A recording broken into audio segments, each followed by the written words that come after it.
अभी अभी RPSC second grade का पेपर लीक हुआ और राजस्थान की सरकार के ऊपर एक बहुत बड़ा प्रश्न चिन्ह लगा कि पेपर लीक होने की ये जो परंपरा है ये लगातार स्टूडेंट के हितों का तो हनन कर ही रही है, लेकिन साथ ही साथ ऐसे कई सारे प्रश्न राजस्थान सरकार पर भी खड़े कर रही है।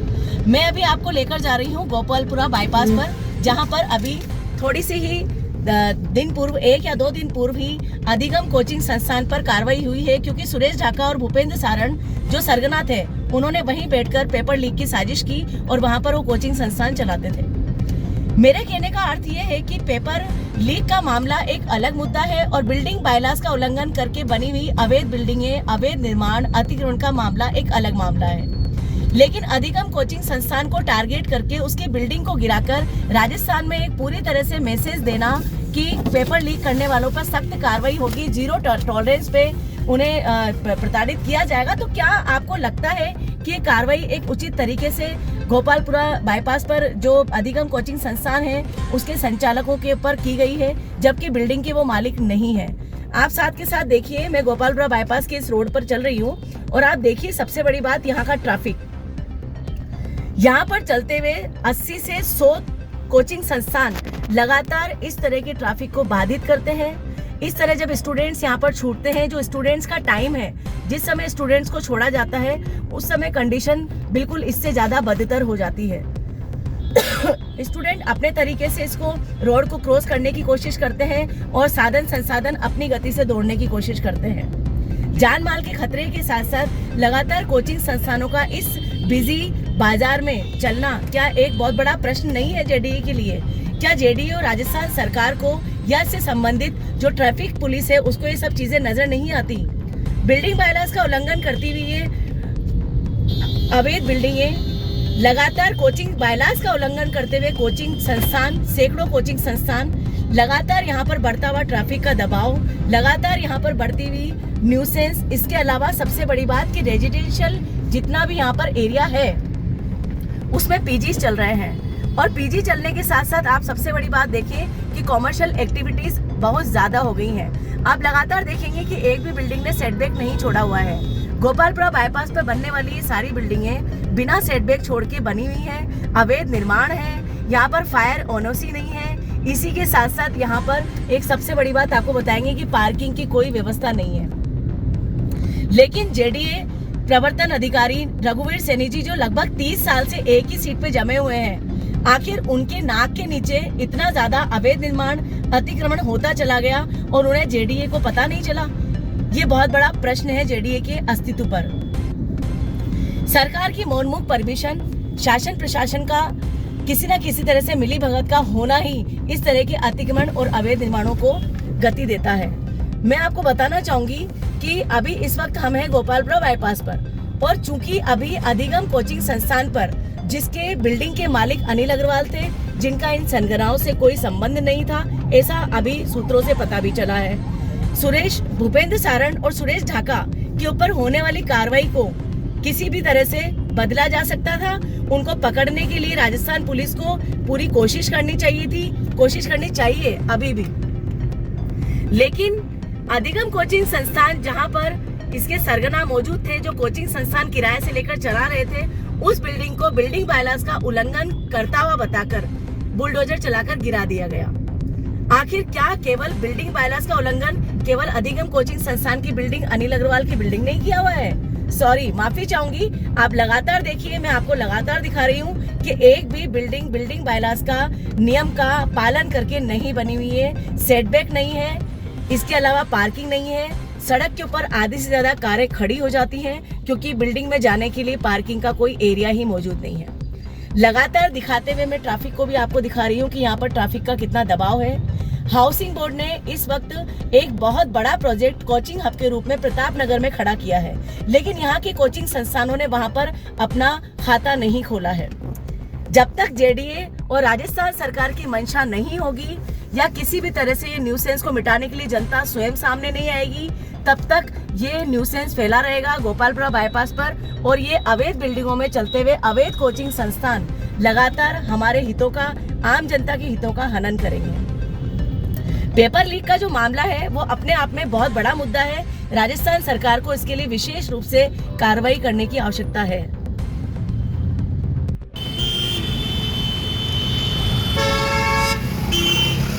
आप देख सकते हैं कि मैं गोपालपुरा बाईपास की आपको सभी बिल्डिंगें दिखा रही हूँ जो बिल्डिंग बायलास का उल्लंघन करके बनी हुई है और केवल अधिगम संस्थान को ही टारगेट किया गया। आखिर क्यों अधिगम संस्थान की बिल्डिंग को टारगेट किया गया है, ये बहुत आसानी से हम समझ सकते हैं कि जब पेपर लीक के सरगना सुरेश ढाका और भूपेंद्र सारण को पुलिस गिरफ्तार नहीं कर सकी तो सरकार के ऊपर एक बहुत बड़ा प्रश्न चिन्ह लग सकता था। इसलिए बिल्डिंग बायलास का उल्लंघन करती हुई उसकी बिल्डिंग को गिरा दिया गया और ये बिल्डिंग बायलास का उल्लंघन करके पूरा गोपालपुरा बाईपास बना हुआ है। और यहाँ के ट्रैफिक को आप लगातार देख सकते हैं कि यहाँ पर खड़े होकर आप वीडियो भी बहुत आसानी से नहीं बना सकते। आप यहाँ का ट्रैफिक देखिए।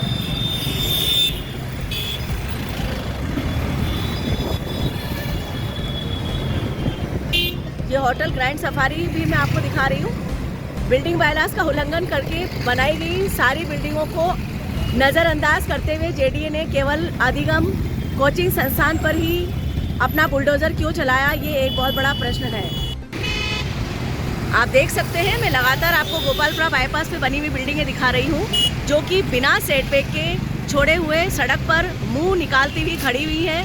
और इसके साथ साथ यहाँ पर पार्किंग की कोई व्यवस्था इन दुकानों के, इन शोरूमों के बाहर नज़र नहीं आएगी जिसमें कोचिंग संस्थान चल रहे हैं, जिसमें हज़ारों बच्चे पढ़ रहे हैं। अगर आप पूरी लाइन से अगर देखना चाहेंगे तो आपको बहुत आसानी से नज़र आएगा कि कोई भी बिल्डिंग बायलास का पालन करते हुए नहीं बनी है, बिल्डिंग बायलास का उल्लंघन करके बनी हुई है। पार्किंग की व्यवस्था नहीं है, सेटबैक नहीं छोड़ा हुआ है और लगातार कुछ कंस्ट्रक्शन तो अभी भी चालू है।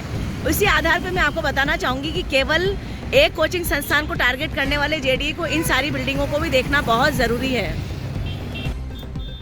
मैं लगातार आपको दिखा रही हूँ गोपालपुरा बाईपास के ऊपर फैला हुआ ट्रैफिक का बढ़ा हुआ दबाव।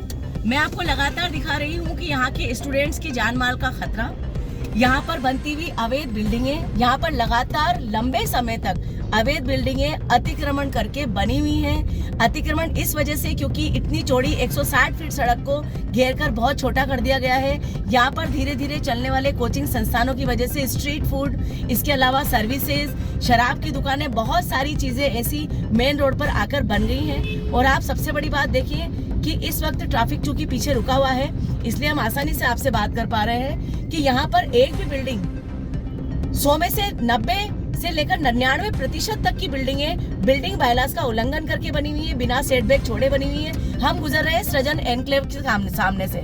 आप देखिए ये सृजन एनक्लेव करके एक बिल्डिंग है, इसने लगातार यहाँ पर कब्जा कर रखा है सड़क के ऊपर और नो पार्किंग का बोर्ड लगा रखा है। आप देखिए ये बिल्डिंग है जिसने सड़क के ऊपर नो पार्किंग का बोर्ड लगा दिया है और यहाँ पर हजारों कारें खड़ी हुई है। राम रसोई ढाबा वाला है, उसके सामने आप देख लीजिए कि उसके ढाबे में जाने के लिए लोग सड़क पर पार्किंग करके चले जाते हैं। आखिर ऐसा क्यों हो रहा है? क्या जेडीए को ये सब चीजें नजर नहीं आ रही? हमने इससे पूर्व 4 महीने से हम लगातार गोपालपुरा बाईपास को कवर कर रहे हैं, यहाँ पर फैले हुए न्यूसेंस को दर्शा रहे हैं। आवासन मंडल ने जो कोचिंग संस्थान बनाया है, प्रताप नगर में कोचिंग हब बनाया है, उसके लिए लगातार हमने प्रेरित किया है कोचिंग संस्थानों को कि वो इस मुख्य मार्ग को छोड़कर वहां शिफ्ट हों। लेकिन चूंकि जेडीए की तरफ से कोई कार्रवाई नहीं हुई है, यूडीएच मंत्री शांति धारीवाल से भी इस बारे में संपर्क किया गया कि आप ही के दोनों प्रोजेक्ट हैं। हाउसिंग बोर्ड ने कोचिंग हब बनाया है शांति वाले इलाके में, लेकिन आपका दूसरा ही विभाग उसको पीट रहा है, उसको खत्म कर रहा है कि जेडीए किसी भी तरह की कोचिंग संस्थानों पे कार्रवाई नहीं कर रहा, क्योंकि कोचिंग संस्थान बिल्डिंग बायलास का उल्लंघन करके बनी हुई बिल्डिंगों में चल रहे हैं और कोचिंग बायलास का उल्लंघन करके स्वयं चल रहे हैं। न पार्किंग की जगह है, न फायर एनओसी मौजूद है, बच्चों को बेसमेंट में पढ़ाया जा रहा है। अगर किसी वजह से आगजनी हो जाए तो आज के वक्त में हजारों बच्चे उस बिल्डिंग में खत्म हो सकते हैं, बच्चों की जान माल को खतरा हो सकता है। मैं लगातार कवर कर रही हूँ, लगातार आपको दिखा रही हूँ कि गोपालपुरा बाईपास का ये जो न्यूसेंस है, ये लगातार आम जनता के हितों को, स्टूडेंट्स के हितों को, शैक्षणिक संस्थाओं के हितों को खत्म कर रहा है। आप सबसे बड़ी बात देखें, ये सामने एक लाइट हाउस आ रहा है, यहाँ पर नीचे कोचिंग संस्थान चल रहा है, इसी के पास शराब और बियर बार चल रहा है। देखें आप,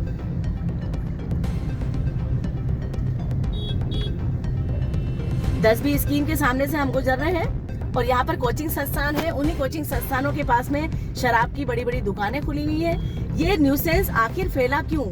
आखिर जेडीए को इन सारी चीजों से परेशानी क्यों नहीं हो रही? सामने आप देख सकते हैं मेरे बाएं और दाएं और यहाँ पर शराब की दुकान है और पास में अग्रवाल बुक कंपनी है।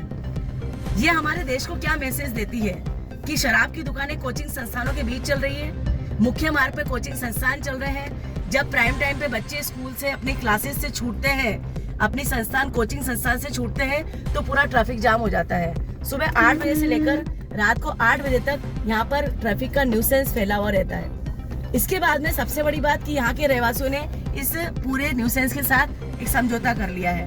अपने मकानों को पीजी हॉस्टल में बदल दिया है, कैफेटेरिया में बदल दिया है, चाय कॉफी शॉप की दुकानें खुल गई हैं, सलून्स खुल गए हैं। तो आखिर रेजिडेंशियल में कॉमर्शियल एक्टिविटीज क्यों ना हो? क्योंकि रेजिडेंशियल में कॉमर्शियल बिल्डिंगें बन गई हैं, रेजिडेंशियल में कॉमर्शियल एक्टिविटीज चल रही हैं। लाखों करोड़ों का किराया वसूलते हुए ये मकान मालिक यहाँ पर शांत बैठे हुए हैं। आखिर इन सब पर जेडीए का क्या जवाब है? ये भी एक अपने आप में बहुत बड़ा प्रश्न है। आप लगातार देखते रहिए। आप देख सकते हैं इस वक्त यहाँ पर ट्रैफिक की पूरी स्थिति है। अभी कोचिंग संस्थान छूटने वाले हैं और यहाँ पर बिल्कुल जाम हो जाएगा।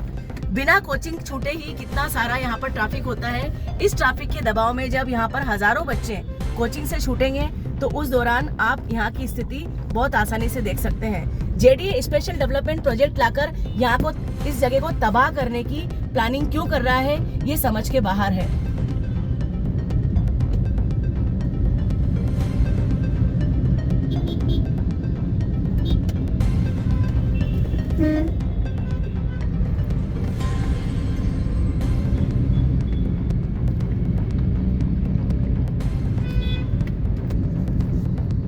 उत्कर्ष कोचिंग क्लासेस के बच्चे छूटे हैं और थोड़ी ही देर में यहाँ पर एलन कोचिंग क्लासेस के बच्चे फ्री होंगे और यहाँ पर बिल्कुल जाम की स्थिति हो जाएगी। क्योंकि केवल बच्चे ही यहाँ पर जाम नहीं लगाते, बच्चों को लेने जो साधन संसाधन आते हैं उससे भी जाम लग जाता है और यहाँ पर धीरे धीरे माहौल बिल्कुल एक से दूसरा हो जाता है। सुबह 8 बजे से लेकर रात को 8 बजे तक लगातार ये जाम की स्थिति बनी रहती है।